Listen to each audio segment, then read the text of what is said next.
गलत कार्य प्रणाली आदि को आप लोग काफी हद तक आजमा भी चुके हैं और अब ये विरोधी पार्टियां किस्म किस्म के ऐसी स्थिति में अब ये विरोधी पार्टियां किस्म किस्म के साम दाम दंड भेद आदि अनेकों हथकंडे इस्तेमाल करके केंद्र की सत्ता में आने की पूरी कोशिश में लगी है, जिनसे अपनी पार्टी के लोगों को हर स्तर पर काफी ज्यादा सावधान रहना है। और इस मामले में विरोधी पार्टियां अपने अपने पक्ष में हवा बनाने के लिए खासकर मीडिया, ओपिनियन पोल, सर्वे आदि का जो बड़े पैमाने पर इस्तेमाल कर रही हैं, तो उनसे अपनी पार्टी के लोगों को बिल्कुल भी गुमराह नहीं होना है। इसके साथ ही विरोधी पार्टियों के विभिन्न ग्रुपों में जारी किए गए इनके हवाई व प्रलोभन भरे चुनावी घोषणा पत्रों एवं वायदों आदि के बहकावे में भी पार्टी के लोगों को कतई नहीं आना है, जिन्हें ये पार्टियां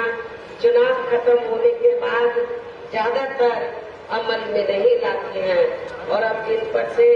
देश की जनता का अधिकांश विश्वास ही उठ गया है। यही खास वजह है कि हमारी पार्टी किसी भी चुनाव में अपनी पार्टी का कोई भी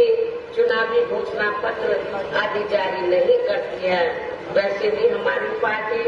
किसी भी मामले में कहने में बहुत कम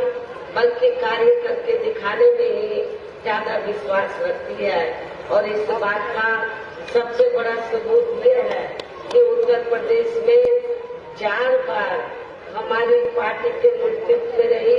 सरकार ने चुनाव में पार्टी के बिना जारी किए गए घोषणा पत्र के ही प्रदेश में आम जनहित में काफी कुछ ऐतिहासिक कार्य करके दिखाए हैं, जिनकी अब देश में अधिकांश पार्टियों की सरकारें काफी नकल भी कर रही हैं। जबकि इस मामले में पार्टी का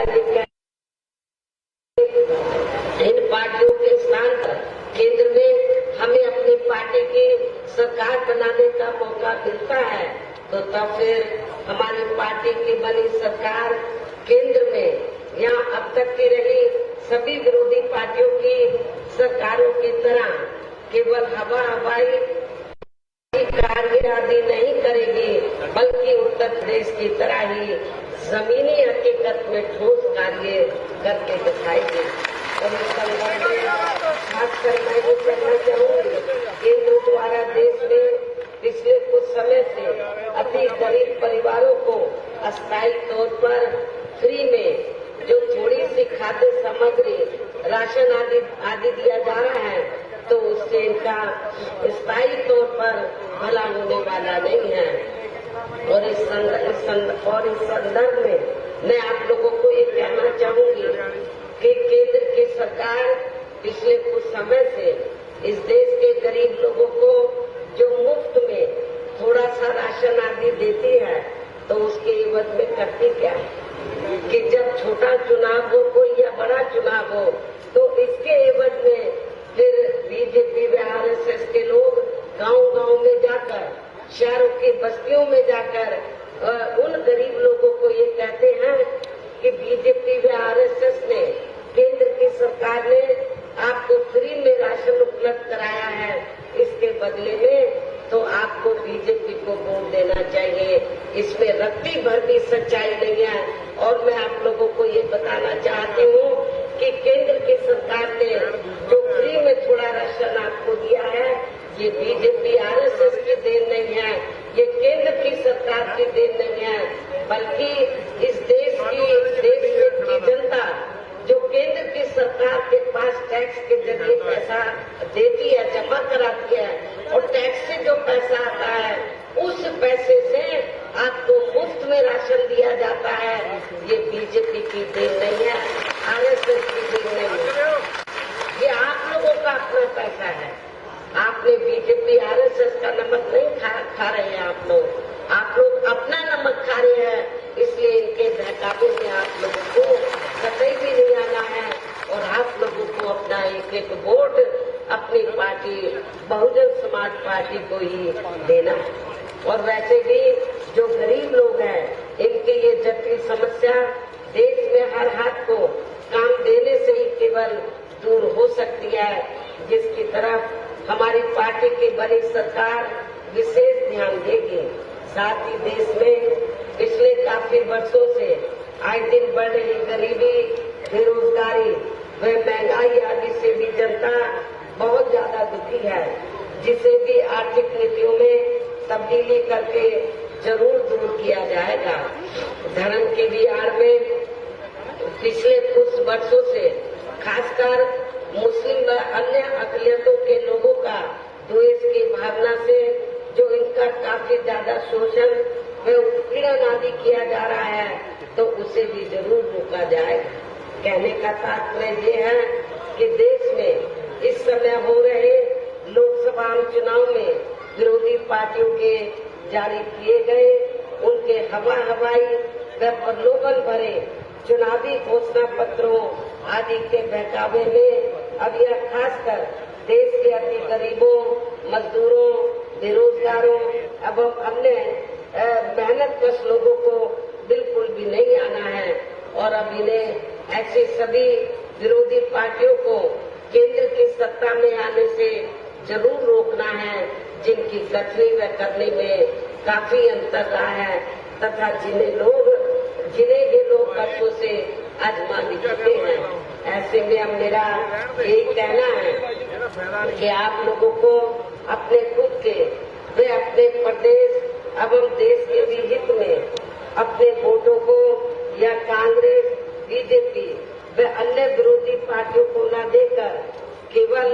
अपनी एकमात्र हितैषी पार्टी बहुजन समाज पार्टी को ही देना, जो ये पार्टी उत्तर प्रदेश की तरह ही केंद्र में भी अपनी पार्टी की सरकार बनने पर फिर पूरे देश में जहाँ अपनी पार्टी की सर्वजन हिताय व सर्वजन सुखाय की नीतियों पर आधारित ही सरकार चलाएगी। इसके साथ साथ केंद्र से जुड़ी आपके स्टेट की जो भी यहाँ स्थानीय समस्याएं होंगी तो उन्हें भी फिर दूर करने का हर संभव पूरा प्रयास किया जाएगा। साथ ही यहाँ गरीबों, मजदूरों, बेरोजगारों, कर्मचारियों, किसानों, छोटे व्यापारियों एवं अन्य मेहनतकश लोगों के हितों का भी विशेष ध्यान रखा जाएगा। सर्व समाज में से खासकर दलितों, आदिवासियों, पिछड़े वर्गों, मुस्लिम व अन्य धार्मिक अल्पसंख्यक समाज के लोगों का, जिसमें सिख, मुस्लिम, ईसाई, पारसी व बौद्ध आदि विभिन्न धार्मिक अल्पसंख्यक समाज के लोग आते हैं, तो इनके विकास व उत्थान के साथ साथ हर स्तर पर इनकी सुरक्षा आदि के लिए भी प्रभावी कदम उठाए जाएंगे। और तभी फिर यहाँ वास्तव में अपने देश के महान संतों, गुरुओं व महापुरुषों में भी विशेषकर महात्मा ज्योतिराव फुले, श्री छत्रपति शाहू जी महाराज, श्री नारायण गुरु, बाबा साहब डॉक्टर भीमराव अम्बेडकर एवं मान्यवर श्री कांशीराम जी का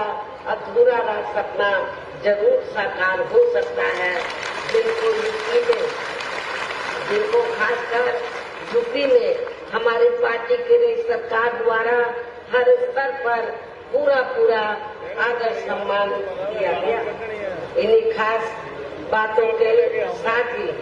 अब मेरा पार्टी व मूवमेंट के हित में यही कहना है कि हमारी पार्टी ने आपके पंजाब स्टेट में, पंजाब से लगे हिमाचल प्रदेश में भी जिनको भी आपके पंजाब स्टेट में हमारी पार्टी ने आपके पंजाब स्टेट में व पंजाब से लगे हिमाचल प्रदेश में भी जिनको भी लोकसभा के लिए चुनाव के मैदान में उतारा है, जो यहाँ आपके सामने मंच पर भी मौजूद है, तो उन्हें आपको जरूर कामयाब बनाना है। जिसके लिए क्या पार्टी की केंद्रीय व स्टेट के कोऑर्डिनेटर तथा स्टेट की पूरी, दोनों स्टेट की पूरी कमेटी व यहाँ के अन्य सभी स्तर के छोटे बड़े पदाधिकारी एवं कार्यकर्ता आदि पूरे जी जान से लगे और अब संकल्प है मेरा जीवन। आप लोगों को पड़ने वाले दिन यहाँ अपनी पार्टी के सभी लोकसभा उम्मीदवारों को अपनी पार्टी का जो चुनाव चिन्ह हाथी है, हाथी चुनाव चिन्ह के सामने वाले बटन को दबाकर इनको भारी वोटों के अंतर से जरूर चुनाना है, इनको पार्लियामेंट में जिताकर जरूर भेजना है। इस खास अपील के साथ ही अब मैं अपनी बात यही समाप्त करती हूँ। जय भीम, जय भारत।